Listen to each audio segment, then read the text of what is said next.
Selamat datang di Pojok Santai. Sebelum Anda mendengarkan audiobook ini, kami menginformasikan bahwa channel ini adalah review audio dari buku yang ada di Indonesia. Untuk membaca keseluruhan buku ini, kami menyarankan membeli buku aslinya di toko buku kesayangan Anda, baik offline maupun online. Keberadaan channel ini dimaksudkan untuk membantu Anda mendapatkan pengetahuan dari buku-buku kesayangan Anda. Jangan lupa untuk subscribe, like, dan komen. Selamat datang di Pojok Santai, channel khusus yang membahas komik dan novel dengan cara asik. Di tengah kejenuhan menunggu Suto Sinting alias pendekar mabuk, Selendang Kubur ada menanyakan sesuatu kepada peri malam. Gerangan, apa yang ditanyakan peri malam? Yuk langsung saja disimak video berikut ini.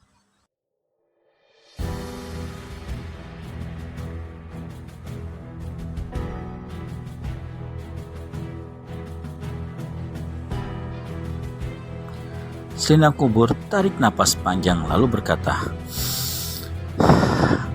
"Seingatku, sudah 2 kali kita bentrok gara-gara lelaki dan cinta. Apakah menurutmu kita ini perempuan-perempuan bodoh? Apakah menurutmu kita ini wanita yang dungu, yang mau diperbudak oleh ketampanan seorang lelaki sehingga mau-maunya bertaruh nyawa untuk mendapatkannya?" Mungkin juga, jawab Selendang Kubur kecil sekali. Tangannya masih memainkan daun-daun pohon yang dicabut-cabut tepiannya. Apakah menurutmu seorang perempuan mempertaruhkan nyawa untuk seorang lelaki itu adalah tindakan yang keliru? Tergantung lelakinya sih, jawab Selendang Kubur. Kalau lelakinya punya cinta dan kesetiaan kepada kita, nyawa yang dipertaruhkan adalah suatu kemuliaan yang tinggi dari seorang wanita. Tapi jika ternyata pendekar mabuk tidak mencintai satu di antara kita, apakah kita harus tetap bertaruhkan nyawa, saling bertarung, dan saling berusaha membunuh? Itu yang kupikirkan sejak tadi. Peri malam, kau atau aku yang mati nantinya belum tentu ditangisi oleh Suto. Kau atau aku yang menang nantinya belum tentu dicintai oleh Suto. Iya, aku juga berpikir begitu. Tapi dia sangat tampan dan menawan hati. Dia punya daya tarik yang luar biasa, yang membuat hatiku terjerat lekat. Hatiku pun terjerat lekat peri malam. Tak bisa aku bohongi lagi. Aku sangat merindukan kehangatan cintanya. Jadi, kesimpulan yang ada ialah bahwa ketampanan dan daya tariknya itulah yang membuat kaum wanita saling bunuh seperti binatang. Ketampanan pendekar mabuk itulah racun bagi kita, Selendang Kubur. Barangkali memang begitu, sebab kupikir-pikir seandainya tak ada Suto, mungkin kita tidak akan berselisih lagi. Mungkin kita tidak saling membunuh lagi. Bagaimana kalau kita lenyapkan saja dia, Selendang Kubur? Usul itu membuat Selendang Kubur terperanjat. Bagai sadar dari lamunan panjangnya, ia menggumam. Maksudmu, kita bunuh dia supaya tidak menjadi racun permusuhan bagi kita? Iya, bukankah? Bukan hanya bagi kita, tapi bagi kaum perempuan lainnya. Angin berambus entah dari mana datangnya. Pikiran kedua perempuan itu jadi berubah. Hati yang jatuh cinta menjadi benci. Jiwa yang rindu berubah menjadi kering. Sikap terpikat menjadi dendam kesumat. Maka mereka berdua pun bergegas pergi mencari Suto dengan tujuan membunuh pendekar mabuk itu. Arah pertama yang mereka tuju adalah puncak Bukit Garinda. Tapi di sana mereka tidak menemukan siapapun. Tapi aku yakin Suto beberapa waktu ada di sini sebelum kita tiba, kata peri malam.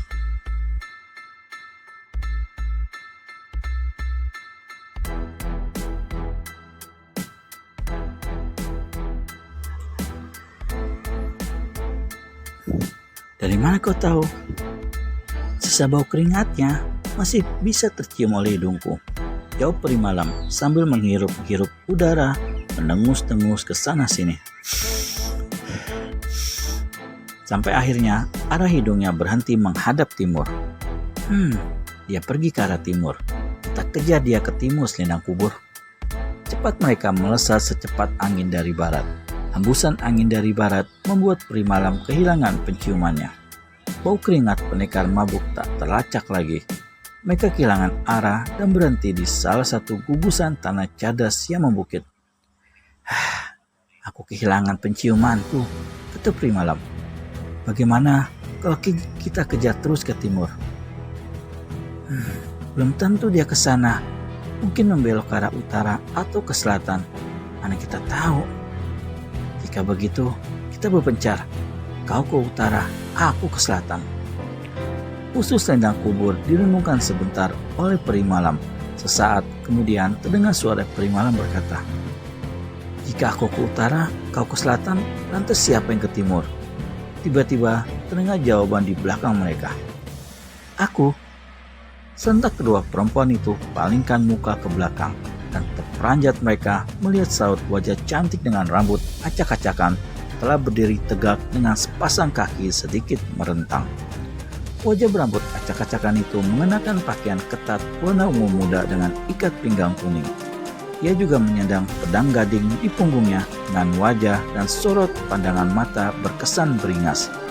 Selendang kubur dan peri malam tak asing lagi dengan perempuan berambut jabrik itu, yang tak lain adalah perawan sesat. Selendang kubur segera sigap pasang kuda-kuda untuk menyerang.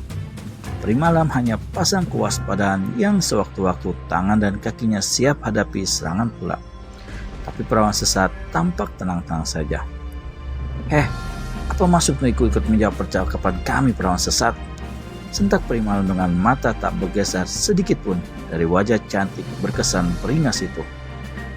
"Aku mengikuti percakapan kalian sejak dari hutan tepi pantai," kata perawan sesat. "Dan aku sangat tertarik dengan rencana kalian itu. Pendekar mabuk memang harus dilenyapkan, karena dia menyebar racun cinta yang membuat sesama perempuan saling membunuh." "Oh, rupanya kau mengalami nasib yang sama dengan kami, perawan sesat, dan kau ingin bergabung dengan kami." Tak ada salahnya, perawan sesat mengangkat pundak sambil langkahkan kaki dekati sebuah batu. Di sana dia duduk dengan kedua sikunya diletakkan di kedua pahanya hingga sedikit membungkuk tubuhnya. Di sana ia mendengarkan kata, "Aku jatuh cinta pada pendekar mabuk, bahkan lebih gila dari kalian. Tugasku membawa pendekar mabuk menghadap Nyai Lembah Asmara kuselewengkan. Aku berani mengkhianati guruku sendiri, yaitu Nyai Lembah Asmara.